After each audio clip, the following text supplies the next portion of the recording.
آج کا یہ واقعہ اللہ تعالیٰ کے گھر خانہ کعبہ کا واقعہ ہے۔ گزرے زمانے میں ایک ایسا واقعہ پیش آیا جب ایک کافر خانہ کعبہ کو گرانے کے لیے خانہ کعبہ پر اپنی فوجیاں اور لشکر لے کر خانہ کعبہ پر چڑھ دوڑا۔ یہ شخص اپنی فوجیں لے کر خانہ کعبہ کو گرانے کے لیے کیوں آیا اور پھر وہ کیسے ناکام ہوا؟ اس واقعے کو جاننے کے لیے اس ویڈیو کو آخر تک ضرور دیکھیں اور ہمارے چینل نمل ٹی وی کو ضرور سبسکرائب کریں۔ گزرے زمانے میں یمن کا ایک گورنر تھا جس کا نام ابراہہ تھا اور وہ کعبہ کو گرانے کے لیے کعبہ شریف پر چڑھ دوڑا۔ جب وہ خانہ کعبہ کو گرانے آیا تو اللہ تعالیٰ نے اس پر کیسا عذاب نازل فرمایا اور اس وقت اس کافر کا کیا انجام ہوا، اللہ تعالیٰ کے گھر کو وہ کیوں گرانا چاہتا تھا۔ اور یہ واقعہ اصحاب فیل اور ابابیل کا واقعہ ہے، جیسا کہ اللہ تعالیٰ نے قرآن پاک کی سورہ فیل میں ذکر کیا ہے۔ حضرت محمد مصطفیٰ صلی اللہ علیہ وآلہ وسلم کی ولادت سے قبل ابراہہ یمن کا گورنر تھا۔ ابراہہ نے دیکھا کہ اکثر لوگ ہر سال مکہ کی طرف ہجرت کرتے ہیں۔ ابراہہ نے پوچھا کہ یہ لوگ کہاں جا رہے ہیں اور کیوں جا رہے ہیں، تو بتایا گیا کہ یہ لوگ مکہ میں گھر کا طواف کرتے ہیں۔ ابراہہ نے کہا میں یمن میں ہی ایک ایسا خوبصورت گھر بناؤں گا، پھر سب لوگوں کو حکم دوں گا کہ وہ لوگ اس گھر کا طواف کیا کریں۔ اس نے ایسا ہی کیا، لوگوں کو حکم دیا کہ تم لوگ ہر سال مکہ میں جاتے ہو اور اس گھر کا طواف کرتے ہو، تو میرے اس عالی شان گھر کا طواف کیا کرو، یہی تمہارے خدا کا گھر ہے۔ اہل عرب کو یہ بات نہایت ناگوار گزری اور انہوں نے صاف انکار کر دیا کہ ہم لوگ تمہارے گھر کا طواف نہیں کریں گے، ہم اپنے رب کے گھر کا طواف کریں گے۔ جب ابراہہ نے دیکھا کہ لوگ ہر سال مکہ میں اس کعبہ کا طواف کرنے جاتے ہیں، اور بعض روایات میں آتا ہے کہ ابراہہ نے جو بہت ہی خوبصورت گھر بنایا تھا کہ لوگ اس کا طواف کریں، تو لوگوں نے وہاں جا کر اس کی بے حرمتی کی اور وہاں پر پیشاب کرنا شروع کر دیا۔ اس پر ابراہہ کو بہت غصہ آیا اور اس نے یہ فیصلہ کیا کہ وہ اپنا لشکر لے کر اس کعبہ کو گرائے گا۔ ابراہہ کو بہت غصہ آیا اور اس نے کہا کہ میں مکہ کے وجود کو ختم کر دوں گا، یعنی اس نے ایک عظیم فوج تیار کی، یعنی خانہ کعبہ کو گرا دوں گا۔ اس نے مکہ پر حملہ کرنے کا ارادہ کیا اور ہاتھیوں کی ایک عظیم فوج تیار کی۔ کہا جاتا ہے کہ ان میں سے ایک اتنا بڑا ہاتھی تھا کہ اس سے بڑا ہاتھی کبھی نہیں دیکھا گیا۔ ابراہہ اس ہاتھی پر سوار ہو کر مکہ کی طرف بڑھا کہ وہ مکہ کو گرائے۔ اس واقعے کو اصحاب فیل یعنی ہاتھی والا لشکر کہا گیا ہے۔ ابراہہ اپنے غرور و تکبر میں ہاتھی پر بیٹھ گیا اور مکہ کی طرف روانہ ہوا۔ ابراہہ نے کسی کو پیغام دے کر مکہ کی طرف بھیجا۔ پیغام میں کہا کہ میں تمہاری طرف جنگ کرنے کے لیے نہیں آ رہا، میرا کام صرف تمہارے گھر کو گرانا ہے، میں اپنا کام کروں گا اور خاموشی سے واپس آ جاؤں گا، لہذا تم میں سے کوئی بھی میرے سامنے نہ آئے۔ جب قاصد یہ پیغام لے کر حضرت عبد المطلب کے پاس پہنچا تو عبد المطلب نے حضرت محمد صلی اللہ علیہ وسلم کے جو دادا تھے، یہ واقعہ حضرت محمد صلی اللہ علیہ وسلم کی ولادت سے پہلے کا ہے۔ حضرت محمد صلی اللہ علیہ وسلم کے دادا حضرت عبد المطلب نے فرمایا کہ اسے آنے دو، ہم اسے نہیں روکیں گے، خدا کا گھر ہے، خدا اپنے گھر کی حفاظت خود فرمائے گا۔ ابراہہ اپنے لشکر کو لے کر مکہ کے قریب آیا اور ابراہہ کے لشکر نے مکہ کے لوگوں پر حملہ کر دیا، حملہ کر کے ان کا مال لوٹ لیا اور ان کے جانور بھی لوٹ لیے۔ ان میں سے 200 اونٹ حضرت عبد المطلب کے بھی تھے۔ جب حضرت عبد المطلب کو یہ بات پتہ چلی تو انہیں بہت ہی برا لگا۔ حضرت عبد المطلب ابراہہ سے ملاقات کرنے کے لیے چلے گئے۔ آپ کے دادا بہت ہی خوبصورت اور مضبوط صفات کے مالک تھے۔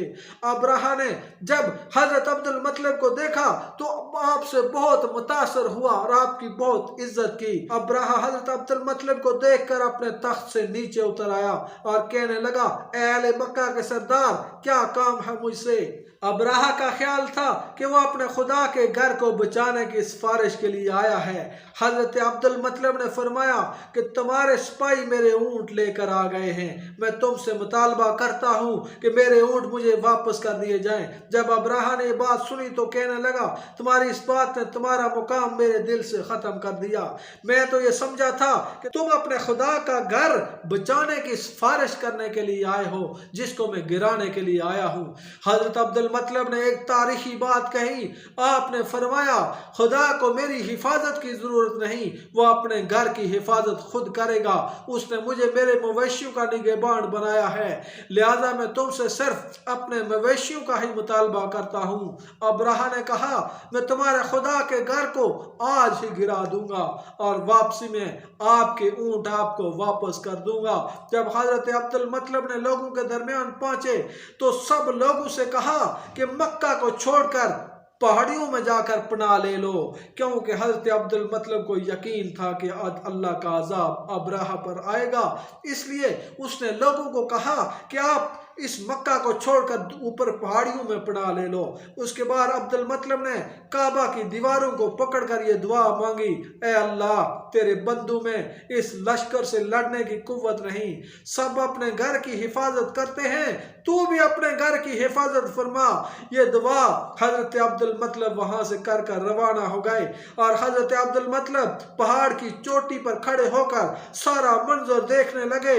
आपको यकीन था कि वो लोग नाकाम हो जाएंगे और उनका इबरतनाक अंजाम होगा।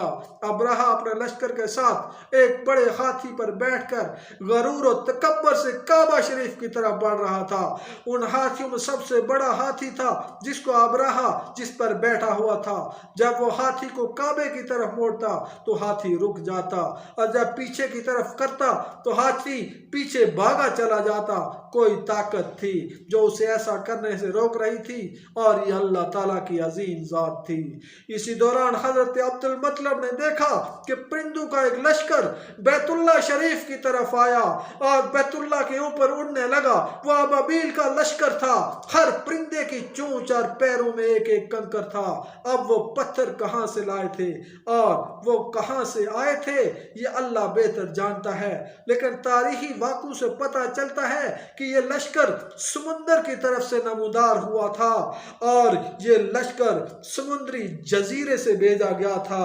इन परिंदों ने अब्राहा के लश्कर के ऊपर, जब अब्राहा का लश्कर मक्का के बिल्कुल करीब पहुंचा तो इन अबाबील के अपनी नन्ही नन्ही चोंचों में जो पत्थर थे उन्होंने वो पत्थर उन हाथियों के ऊपर गिरा दिए। कहा जाता है कि ये पत्थर किसी हाथी या इंसान के सर पर लगता तो वो उसका सिर चीरता हुआ जमीन पर चला जाता। और इस वाक़े का जिक्र कुरान पाक की सूरह फील में भी आया है। देखते देखते वो लोग हलाक हो गए, उनमें से कुछ लोग वहां से बच गए जिनमें अब्राहा भी शामिल था। अब्राहा और जो कुछ बच गए थे उन लोगों को एक ऐसी बीमारी लग गई जो बहुत खतरनाक थी कि उनके जिस्म का गोश्त गलने सड़ने लगा। वो जहां से गुजरते पीछे से उनका गोश्त गिरता चला जाता। जब अब्राहा एक इलाके में पहुंचा तो उसका सीना फट गया और उसकी मौत वाक़ हो गई। जब सारा लश्कर मर गया तो हजरत अब्दुल मतलब बाकी लोगों के साथ वहां पहाड़ से नीचे उतरे और मरने वाले लश्कर के पास जितना भी खजाना था वो हजरत अब्दुल मतलब ने मक्का के लोगों में तकसीम कर दिया। बेशक ये दुनिया फानी है और बाकी रहने वाली अल्लाह ताला की जात है। और अल्लाह ताला ने सूरह फील में यूं बयान फरमाया है, अलम तरा कैफ फ़अल रब्बुका बिअस्हाबिल फील, क्या तूने न देखा कि हमने हाथी वालों का क्या हाल किया। अलम यजअल कैदहुम फी तज़लील वअरसल अलैहिम तैरन अबाबील तरमीहिम बिहिजारतिम मिन सिज्जील फजअलहुम कअस्फिन माकूल। हमने उनके ऊपर अबाबिल भेजे और उन अबाबिल ने उनके ऊपर पत्थर यानी कंकरियां गिराई और वो ऐसे हो गए जैसे कि खाया हुआ भूसा। दोस्तों, अगर आपको वीडियो अच्छे लगे तो इस वीडियो को लाइक और शेयर करें और हमारे चैनल को ज़रूर सब्सक्राइब करें। मिलते हैं एक नई वीडियो में नए टॉपिक के साथ, तब तक अल्लाह हाफिज़।